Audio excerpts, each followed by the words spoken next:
তিনটা পয়েন্টে আলোচনা করব, তবে একটা শঙ্কার জায়গা রয়েছে। শঙ্কার জায়গাটা ভয়াবহ শঙ্কার জায়গা। বাংলাদেশ ক্রিকেট বোর্ড, বাংলাদেশ সরকার আসলে এটাকে কিভাবে দেখছে এটার উপর অনেকটাই ডিপেন্ড করবে যে ভারত আসলে বাংলাদেশে প্রপারলি শিডিউল ট্যুরে টি-20 অ্যান্ড ওয়ানডে খেলার জন্য সেপ্টেম্বরের ফার্স্ট উইকে আসবে কি আসবে না। প্রথম যে পয়েন্ট আমি আলোচনা করতে চাই সেটা হচ্ছে আফগানিস্তানের সাথে ইন্ডিয়ার ট্যুর রয়েছে, মানে সিরিজ রয়েছে। যেহেতু এটা আফগানিস্তানের হোম সিরিজ, সো ভারতের জন্য অ্যাওয়ে সিরিজ, সেটা আবার তাদের দেশে খুব অদ্ভুত একটা ব্যাপার স্যাপার। সেটার যে শিডিউলটা রয়েছে সেটা বাতিলও হয়ে যেতে পারে যদি বাংলাদেশ অ্যান্ড ইন্ডিয়া তারা একটা ডিসিশনে পৌঁছাতে পারে যে সেপ্টেম্বরের যে প্রপোজড যে শিডিউলটা রয়েছে বাংলাদেশ এবং ভারতের, সেই খেলাটা তারা খেলতে চায়। এই মুহূর্তে আমি কয়েকটা পয়েন্ট বলবো। নাম্বার 1, তামিম ইকবালের অবস্থান কোথায়? তামিম ইকবালের ক্রিকেট বোর্ডের লোকজনের অবস্থানটা কোথায়? তামিম ইকবাল এবং তার ক্রিকেট বোর্ডের অন্তত 4 জন director right now they are in India, এবং ভারতে তারা গিয়েছেন আমি যতটুকু জানি সেন্টার অফ এক্সেলেন্স, মানে যেই সেন্টার অফ এক্সেলেন্স ক্রিকেটারদের উৎকর্ষ সাধনের জন্য যেই সেন্টারটা নির্মাণের পরিকল্পনা বছরের পর বছর, যে স্বপ্নটা ছিল সেটা বাস্তবায়ন করতে গিয়ে ইন্ডিয়া থেকে কিছু এক্সপেরিয়েন্স এনে এক্সেলেন্সের জায়গাটাকে সেটাকে অ্যাপ্লাই করা যায় কিনা সেই কাজে কোথায় গিয়েছেন? ইন্ডিয়ায়। নাম্বার 2 যেটা, সেটা হচ্ছে ভারত এখন পর্যন্ত তারা তাদের অবস্থান দেখুন। এর আগে ভারত যে গত বছরের অগাস্টে বাংলাদেশে এসে খেলবে না, সেই ব্যাপারটা কিন্তু ভারতীয় ক্রিকেট বোর্ড, ভারতীয় সরকার আগেই জানিয়ে দিয়েছিল যে তারা ওই সময় অপারক টু প্লে বাংলাদেশের এগেনস্টে ইন বাংলাদেশ, অনেক আগে জানিয়ে দিয়েছিল। এবং তারপরে তারাই ডিসাইড করেছিল যে সেপ্টেম্বরের যে সময়টা, যে শিডিউলটা রয়েছে, যেখানটা একটা ফিক্সচারে ব্ল্যাঙ্কস রয়েছে, সেখানটায় বাংলাদেশের বিপক্ষে তারা শর্ট আউট ফরম্যাটে খেলবে।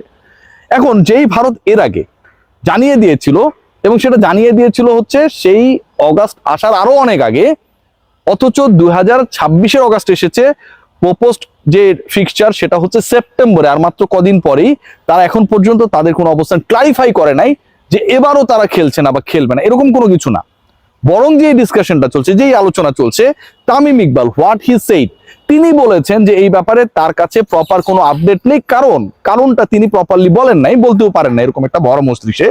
কারণটা হচ্ছে পুরো আলোচনাটা হচ্ছে গভর্নমেন্ট টু গভর্নমেন্টে।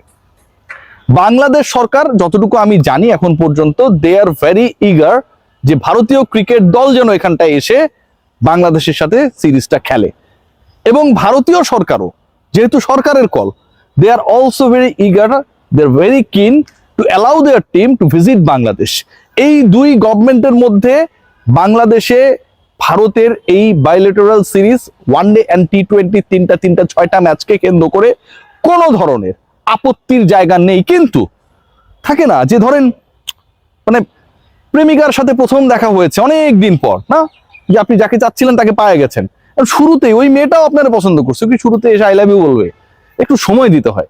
বাংলাদেশ আর ভারতের যে কূটনৈতিক প্রেম আর ক্রিকেটীয় প্রেম, সেটা জোড়া লেগেছে অনেকদিন পর, অনেক বিরহ, অনেক বেদনার পর, না অনেক চোরাই উতরাইয়ের পর। সে এই যে ভালোবাসাটা ক্রিয়েট হয়েছে, কেউ কাউকে আগে আই লাভ ইউ কইতে চায় না, কারণ কেউ যদি বলে আই হেট ইউ বা ভেবে দেখবো ব্যাপারটা, এইরকম ব্যাপারটা আসলে কেউ নিতে চায় না। সো আমি যতটুকু জানি বাংলাদেশ গভর্নমেন্ট, যতটুকু জানি ভাই, আমার কাছে 100% আপডেট আছে সেটা আমি বলতে চাই না, Bangladesh government they are in a position, তারা একটা অবস্থায় রয়েছে যে যেহেতু এটা সরকার, মানে সরকারের পরিবর্তন, সরকারের সাথে সরকারের সম্পর্ক, এগুলোর উপর নির্ভর করে এই ট্যুরটা, এই সিরিজটা বাংলাদেশে এসে ভারতের খেলাটা ঝুলে গিয়েছিল।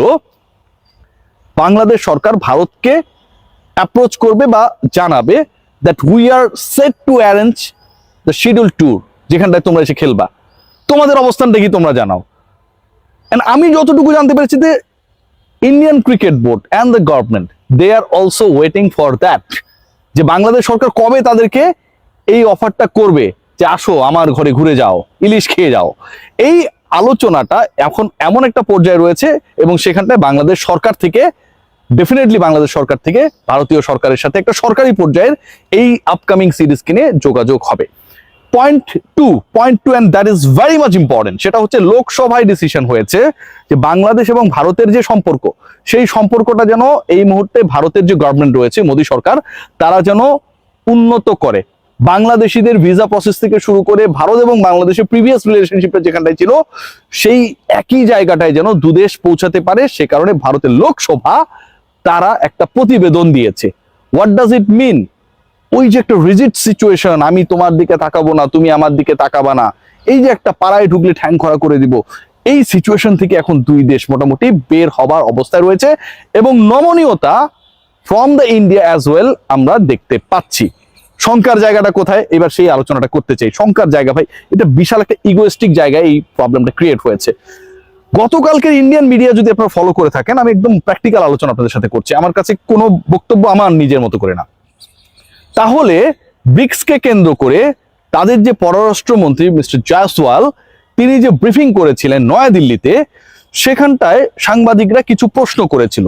ব্রিক্সের যেই সম্মেলনটা হচ্ছে সেখানটায় আমন্ত্রণ জানানো হয়েছে বিমস্টেকের প্রেসিডেন্ট বা চেয়ার মিস্টার তারেক রহমানকে, যিনি বাংলাদেশের সিটিং প্রাইম মিনিস্টার, নির্বাচিত প্রধানমন্ত্রী।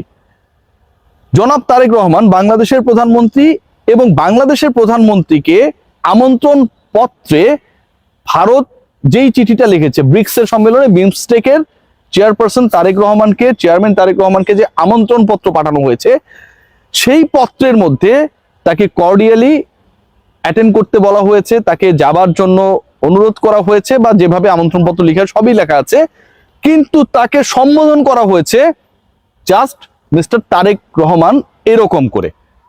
তিনি যে honourable prime minister of this state, বাংলাদেশের যে একজন নির্বাচিত প্রধানমন্ত্রী, ধরেন নরেন্দ্র মোদীকে বাংলাদেশ কোনো একটা আয়োজনে গেস্ট হিসেবে আমন্ত্রণ জানিয়েছে, আমন্ত্রণ পত্র পাঠিয়েছে, সেখানটা যদি জাস্ট শ্রী নরেন্দ্র মোদীজি এটুক লিখে, এটা কিন্তু ডিসগ্রেসফুলি ট্রিটমেন্ট। এখানটায় কি হওয়া উচিত ছিল, honourable prime minister of Bangladesh mister Tarique Rahman, but ওই অনারেবল প্রাইম মিনিস্টারের জায়গাটা দ্যাট ওয়াজ ব্ল্যাঙ্ক। এবং এই প্রশ্নটা গতকাল ইন্ডিয়ান জার্নালিস্টরা তাদের পররাষ্ট্রমন্ত্রীকে মিস্টার জয়সওয়ালকে নয়াদিল্লিতে করেছিলেন এবং তিনি সেটা এড়িয়ে গেছেন।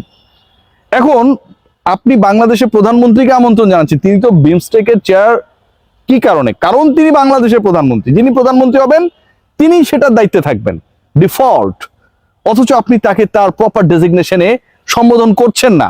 It's totally a disgrace for our prime minister, right? এই ইগোর জায়গাটায় বাংলাদেশ আসলে কিভাবে রিয়্যাক্ট করে, that is also a very important point, যেটার উপর ডিপেন্ড করবে হোম অফ ক্রিকেটে ভারত এবং বাংলাদেশের আপকামিং সিরিজটা হবে কিনা।